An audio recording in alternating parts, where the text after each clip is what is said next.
بسم اللہ الرحمن الرحیم والصلاة والسلام علی رسولہ الکریم وعلی آلہ وصحبہ اجمعین۔ آخری عشرہ جو رمضان کے آخری 10 دن ہیں، اس میں اللہ تعالیٰ نے اس امت کو ایک بہت بڑی نعمت عطا فرمائی ہے، وہ ہے شب قدر، لیلۃ القدر۔ لیلۃ القدر خیر من الف شہر، یہ وہ رات ہے جو 1000 مہینوں سے بہتر ہے۔ تو برابر نہیں، 1000 مہینوں کے برابر نہیں، 1000 مہینوں سے بہتر ہے۔ آپ نے ایک دفعہ ذکر کیا کہ بنو اسرائیل میں 4 انبیاء یا مجاہدین 80 سال اللہ کے راستے میں جہاد کرتے رہے، تو صحابہ غمگین ہو کر کہنے لگے یا رسول اللہ، ہماری تو عمریں بھی 80 سال نہیں ہوتی۔ تو اللہ تعالیٰ نے فوراً یہ صورت اتاری۔ اس امت کو اللہ نے عمر تھوڑی دی ہے اور اعمال بڑے قیمتی دیے۔ پہلی امتوں کی عمریں لمبی تھیں اور عمل اتنے بڑے قیمتی نہیں تھے۔ پہلی امتوں کے لیے ہے من جاء بالحسنۃ فلہ عشر امثالھا، ایک نیکی کرو گے 10 ملیں گی۔ یہ انٹرنیشنل لا ہے، آدم علیہ السلام سے لے کر ہمارے نبی تک۔ جب یہ آیت اتری من جاء بالحسنۃ فلہ عشر امثالھا، تو ہمارے نبی تو رحمت للعالمین ہیں، امت کے لیے سب سے زیادہ رحمت ہیں۔ تو عرض کی یا اللہ زد امتی، یہ تو ساری امتوں کا آپ نے قانون مجھے دے دیا، میری امت کے ساتھ کچھ خصوصی معاملہ کیا جائے۔ دوسری آیت آئی من ذا الذی یقرض اللہ قرضا حسنا فیضاعف له اضعافا کثیرا، چلے ہمارے حبیب ہم کئی گنا کر دیتے ہیں، جو ہمیں قرضہ دے گا ہم کئی گنا کر دیں گے۔ کئی گنا میں وضاحت کوئی نہیں تھی کتنا، تو ہمارے نبی نے عرض کی یا اللہ زد امت، یا اللہ تھوڑا اور زیادہ کر دیں۔ تو حبیب اور محب تو پھر اللہ اور اس کے رسول ہیں۔ اچھا میرے حبیب یہ لیجئے مثل الذین ينفقون اموالهم فی سبیل اللہ کمثل حبۃ انبتت 7 سنابل فی کل سنبلۃ 100 حبہ واللہ یضاعف لمن یشاء واللہ واسع علیم۔ جو آپ کی امت میں ہمارے نام پر 1 روپیہ خرچ کرے گا، ہم 700 لکھیں گے، ان نیکی کو 700 گنا لے جائیں گے۔ اب ٹھیک ہے، سبحان اللہ، رحمت للعالمین، رحمت للامہ۔ آپ نے کہا، آپ نے عرض کی یا اللہ زد امتی، یا اللہ تھوڑا اور زیادہ کر دے، تیرے لیے کیا مشکل۔ 700 گنا پہ بھی راضی نہیں ہوئے، ہمیں اللہ نے ایسے رسول دیے اور ہم نے انہیں سے ہی بے وفائی کر دی۔ تھوڑے تھوڑے نفع پہنچانے والوں کی چوکٹ پہ گر گئے، ایمان بیچ دیا، غیرت بیچ دی، ضمیر کو سلا دیا۔ لیکن وہ شفیق نبی جنہوں نے سب کچھ اپنے ہمارے اوپر لٹا دیا، اپنا آپ، اپنی اولاد، اپنی نسل، اپنا گھر، ہر چیز لٹا دی، ہے ان کا کبھی خیال بھی نہیں آیا کہ ان سے بھی تو وفا کرتے۔ 700 گنا پہ نہیں راضی ہوئے، تو کہ اللہ تھوڑا اور زیادہ، تو اللہ نے کہا چل انما یوفی الصابرون اجرہم بغیر حساب، ہم آپ کی امت کے صبر والوں کو بے حساب دیں گے، کوئی حساب نہیں ہے۔ جب اللہ دے گا بے حساب تو اپنی شان کا دے گا۔ حضرت علی رضی اللہ عنہ کے پاس ایک عورت پیالہ لے کر آ گئی، جی مجھے تھوڑا شہد چاہیے۔ وہ سامنے شہد کا بڑا مشکیزہ لٹکا ہوا تھا، تو آگے یہ اٹھا کے اس کو دے دو۔ وہ جب لے کے چلی گئی تو ان کے خادم نے کہا وہ تو پیالہ لے کر آئی تھی، آپ نے پوری مشک اٹھا کے دے دی۔ کہ وہ اپنی شان کا مانگنے آئی تھی، میں نے اپنی شان کا دے دیا، تو یہی میرا اللہ کرے گا۔ تو اللہ نے اس امت کے اجر بڑھائے، ٹائم تھوڑا ہے کام کرنے کا، اجر بہت زیادہ کر دیا ہے۔ اس میں تو ہمارے لیے اگر ہم اس اینگل سے دیکھیں تو کتنی آسانی ہے۔ ایک مزدور کام تھوڑا کرے اور اس کی اجرت زیادہ لے تو دوسرے کہیں گے تو اسے یہ رہے کہ چکر ہے 2 گھنٹے کام کرتا ہے 2000 لے جاندہ ہے، اسی 12 گھنٹے کام کرنا ہے سانو 500 ملتا ہے۔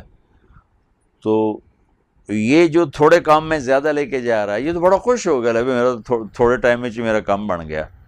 تو موت تو اصل میں چھٹی ہے نا، موت سے اس لیے ڈرتے ہیں کہ موت کی تیاری نہیں، اور موت سے اس لیے ڈرتے ہیں کہ اللہ کی ملاقات کا شوق نہیں، جنت کا یقین کمزور ہے، اس لیے موت سے خوف آتا ہے۔ لیکن اگر اللہ راضی ہو اور ہم اللہ کو راضی کرنے والی زندگی گزار رہے ہوں تو اب یوں سمجھے موت چھٹی. جیسے وہ آخری گھنٹی بجتی ہے تو بچے ایک دم چھلانگے لگاتے ہوئے باہر نکلتے ہیں. وہ مجھے پڑھنے کا شوق تو ہوتا نہیں تھا، ماں باپ نے دھکا دیا ہوا تھا، تو میں آخری گھنٹی پہ کان لگائے رکھتا تھا. ہمارے سینٹر ماڈل اسکول کا بابا خوشی محمد ہوتا تھا، وہ جب آخری گھنٹہ وہ مارتا تھا نا، اس پر وہ گھنٹی لگی ہوتی تھی، اس پر آ کر وہ ایسے ہتھوڑا مارتا تھا لکڑی کا، ٹن. تو میں نعرہ لگاتا چھٹی، کیونکہ میں تو انتظار کر رہا ہوتا تھا، مجھے نہیں پتا ٹیچر کیا کہہ رہا ہے، لڑکے کیا لکھ رہے ہیں. میرے کان لگے ہوتے تھے کہ چاچا خوشی ہے، گھنٹہ کس لیے بجاونا ہے. وہ یا ٹن ہوتے میں لے چھٹی ہو گئی. اگر اللہ ہم سے راضی ہے نا تو موت چھٹی ہے، اور اللہ کی ملاقات ہے، اللہ کے نبی کی ملاقات ہے. اللہ میں ایسی زندگی نصیب فرما دے. ٹائم تھوڑا، اجر زیادہ. پہلی امتوں کا ٹائم بہت زیادہ، اجر بہت تھوڑا. 200 سال کی زندگی، اجر تھوڑا. یہاں 80 سال کی زندگی، 50 60 70 سال کی زندگی بے حساب اللہ تعالیٰ نصیب فرما رہے ہیں. یہ بھی ہمیں اپنے نبی کی طفیل شب قدر ملی، لیلۃ القدر. ایک رات 80 سال کی عبادت سے بہتر. پہلی امتیں 80 سال عبادت کر کے جہاں پہنچیں گی، یہ امت ایک رات گزار کے وہاں سے آگے چلی جائے گی. تو اس رات کو ضائع نہ ہونے دیں.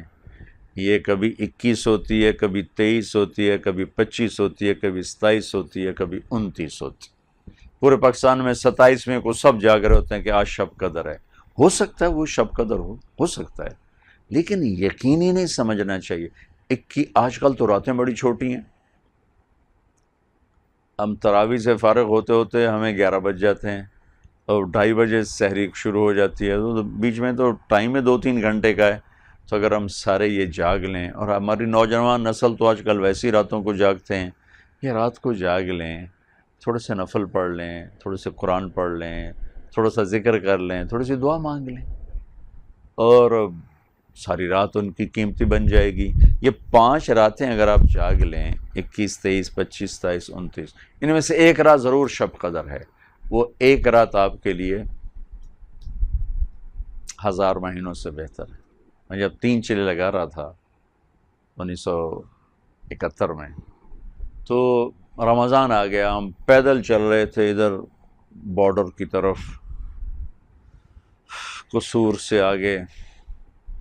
تو مجھے شوق ہوا کہ شب قدر مل جائے مجھے شب قدر. میں نے پہلے رمضان سے مانگنا شروع کیا، یا اللہ میں پیدل سفر کر رہا ہوں، یہ 5 راتیں مجھ سے نہیں جاگا جائے گا، جس رات وہ آنی ہے نا مجھے تو اٹھا دینا، تیری بڑی مہربانی.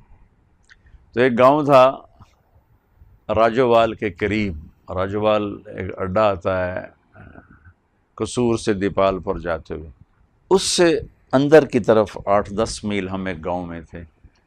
تو اس پورے علاقے میں ہمیں بڑی گالیاں پڑی، اوے وابی آ گئے، اوے نبی دے گستاخ آ گئے، اوے انہاں نو کٹ دے، اوے کافر نے، اوے انہاں دی گل نہ سنو. ہر جگہ بڑے عجیب و غریب معاملے دیکھے. تو میں رات سویا ہوا تھا، دسمبر میں رمضان تھا. ٹھیک 12 بجے کسی نے میری رضائی اوپر سے کھینچی اور مجھے اٹھا کے بٹھا دی. میں یوں ہو کے بیٹھا، رضائی وہ ہو گئی، میں ایسے. میں کہا میں نے کیا اٹھایا؟ میں ادھر ادھر دیکھا، سارے سوئے پڑے. میں کہا یہ میرے ساتھ کیا ہوا ہے، مجھے کس نے اٹھا دیا؟ کوئی بھی نہیں. میں نے پھر رضائی اوپر لی اور لیٹ گیا. جو میں نے سرانے پہ سر رکھا، مجھے یاد آج تو 21 کی رات ہے، تو مجھے کرنٹ لگا. میں اٹھ کے کھڑا ہوا تو سامنے گھڑی پہ 12 بج رہے تھے. تو مجھے نہیں پتا کہ وہ شب قدر تھی یا میری وہ دعا کی قبولیت تھی، لیکن جو میں پچھلے دنوں مانگتا چلا آیا کہ یا اللہ مجھے بس شب قدر میں اٹھا دینا. 5 راتیں نہیں اٹھا جاتا، پیدل سفر ہے، روزہ ہے، اور آگے لوگ بھی ہے ایسے بھائی مل رہے ہیں کہ مسجدوں سے دھکے دے کے نکال رہے ہیں. تو وہ میرے ساتھ یہ ہوا، واللہ عالم وہ تھی نہیں تھی، یہ میرا کوئی دعویٰ نہیں ہے. لیکن میں یہ ضرور واضح کرنا چاہتا ہوں، کبھی 21 کبھی 23 کبھی 25 کبھی 27 کبھی 29. بلکہ بعض علماء یہ کہتے ہیں کہ ان 10 راتوں میں کوئی ایک رات ہوتی ہے، بعض کا یہ بھی کہنا ہے. ہمارے نبی پاک صلی اللہ علیہ وسلم ہمیشہ یہ 10 دن اعتکاف میں بیٹھتے تھے، ساری زندگی اعتکاف. ایک سال اعتکاف نہیں بیٹھے کسی وجہ سے، تو شوال میں اس کی قضا تھی، شوال میں 10 دن کے لیے بیٹھے۔ اور عام دنوں میں جب آپ تہجد میں اٹھتے تھے تو خاموشی سے اٹھتے تھے، لیکن جب رمضان آتا تھا اور آخری عشرہ، تو اپنے گھر والوں کو بھی اٹھاتے تھے، اپنے گھر والوں کو بھی ساتھ اٹھاتے تھے، اور بالکل اللہ کی طرف یکسو ہو جاتے تھے۔ تو اگر آپ 10 راتیں جاگ لیں، اعتکاف میں بیٹھ جائیں، آپ کے لیے بہت بڑی نعمت ہے۔ اعتکاف میں نہیں بیٹھ سکے، 10 راتیں نہیں جاگ سکے، یہ 5 راتیں جاگ لیں، اور اس میں نفل پڑھیں، قرآن پڑھیں، تلاوت کریں، تسبیح پڑھیں، دعا مانگیں۔ دعا سب سے بڑی عبادت ہے، کیونکہ وہ ساری رات دعا کی قبولیت قبولیت قبولیت قبولیت۔ بس 4 آدمی ہیں جو اس رات کی نعمت سے محروم رہتے ہیں۔ جبریل نیچے اترتے ہیں زمین پر فرشتوں کو لے کر، اور پوری دنیا میں پھیل جاتے ہیں، جہاں جہاں شب قدر میں جاگنے والے دعائیں کہہ کر رہے ہوں آمین کہتے ہیں۔ پھر جب اذان پر سارے اکٹھے ہوتے ہیں تو فرشتے جبریل سے پوچھتے ہیں کیا ہوا، تو کہتے ہیں اللہ نے سب کو معاف کر دیا، 4 آدمی پینڈنگ۔ یہ نہیں کہ ان کو معاف نہیں کیا، مؤخر کیا ہے کہ یہ 4 آدمی ہیں، یہ 4 کام کرتے ہیں، یہ ختم کر دیں گے ہم معاف کر دیں گے۔ تو انہوں نے کہا جی کون کون؟ کہا ایک شراب کا پینے والا، مستقل شراب کا عادی، شب قدر میں نہیں کیس کھلتا اس کی۔ ایک ماں باپ کا نافرمان، ماں باپ کا نافرمان۔ ابھی تھوڑی دیر پہلے میں نے خط پڑھا، ایک ماں نے مجھے خط لکھا کہ میرے 2 بچوں سے میری جان چھڑا دو، ان کے لیے انہوں نے مجھے ذلیل کر دیا ہے، میں چاہتا ہوں میری ان سے جان چھوٹ جائے۔ یعنی وہ ان کی موت کی تمنا کر رہی، جوان بیٹے موت کی تمنا کر رہی ہے ماں ہو کر، کہ انہوں نے ماں کو اس قدر تنگ کیا ہوا ہے کہ ماں جیسی شخصیت اور ہستی کا سینہ اور کلیجہ انہوں نے چیر کے رکھ دیا ہے۔ تو فرمایا ایک ماں باپ کا نافرمان بخشش نہیں ہوتی۔ تیسرا رشتہ داروں سے لڑائی جھگڑا کرنے والا، جو میں نے پہلے ایک ریکارڈ کروایا کہ جھگڑے نہ کرو، لڑائی نہ کرو، لڑائی نہ کرو۔ رشتہ داروں سے بات بات پہ لڑنے والا، ایک اس کی بخشش نہیں ہوتی۔ اور ایک دل میں کینہ رکھنے والا، کینہ کسے کہتے ہیں؟ کہ میں آپ سے نفرت بھی کرتا ہوں اور آپ کو نقصان بھی پہنچانا چاہتا ہوں، اور اس کے کوئی نہ کوئی میں ہیلے بہانے تلاش کر رہا ہوں کہ کیسے آپ کو نقصان پہنچاؤں، اس کو کینہ کہتے ہیں۔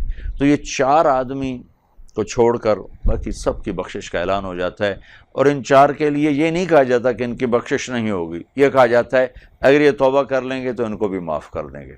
شراب پینے والا، ماں باپ کا نافرمان، رشتہ داروں سے لڑنے والا، اور دل میں کینہ رکھنے والا، اس رات کو قیمتی بنائیں، اس رات کی قدر فرمائیں۔ اور پھر عید کی رات بھی بڑی قیمتی رات ہے، اس رات اللہ کا اعلان ہو رہا ہوتا ہے کہ جنہوں نے میرے خاطر بھوک برداشت کی، رات کو نماز پڑھی، میں نے سب کو معاف کر دی۔ تو یہ اس آخری عشرے کے لیے میں یہ تھوڑا سا وقت ہے، اگر اللہ دے دے تو ضرور اٹھیں۔ اعتکاف میں بیٹھنے والوں کے لیے ایک فضیلت ہے، وہ سوئے بھی ہوں گے تو ان کے لیے نوافل کا، عبادت کا